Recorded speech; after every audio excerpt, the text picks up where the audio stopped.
ખાતમુહૂર્ત થયું ત્યારે કોઈ આમંત્રણ વગર પહોંચી ગયા, તો આવું કેવી રીતે બને? પહેલાં કેટલ કેમ્પ જ્યારે ચાલુ કર્યો ને ત્યારે મેં શેઠ ને બધાએ કીધું એટલે બાપા ત્યાં ગયા.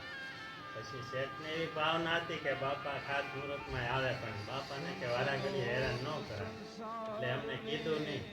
પણ અહીંયા બાપાએ મને એમ કીધું ગાડી કાઢ, ને ગાડી કાઢીને લાવ્યા એટલે તરત બાપ બેઠા એટલે રોડે ગયા. ત્યાં તો બાપાનો આદેશ થાય ને ગાડી જાય એટલે કીધું હવે આમ જવાનું છે કે આમ જવાનું છે, કે આમ શિહોર બાજુ જવાનું.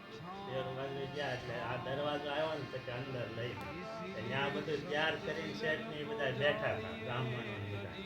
ત્યાં ધૂળમાં આવીને હેઠે બેસી ગયા બાપા. મેં કીધું કે આ તારે તું કહેવું જોઈએ ને તારા મનમાં લેવ રાખે છે. મને કીધું વસ્તુ આવી એટલે અમારે આવવું પડ્યું કે તારા મનમાં હતું. ખાસી ભાવના હોય ને એટલે સંતોને તો બીજું શું જાણી જાય અંતર. એટલે પછી મને બેઠાણી મને કે જા ટીકમ લઈને કર ખાતમુહૂર્ત કે આપણે થઈ ગયું આજ કન્યા સારા મુહૂર્ત છે બરાબર. પછી બહુ આનંદ થયો બધાએ. પછી અત્યારે એ પ્રમાણે આનંદથી હાલે છે બધું.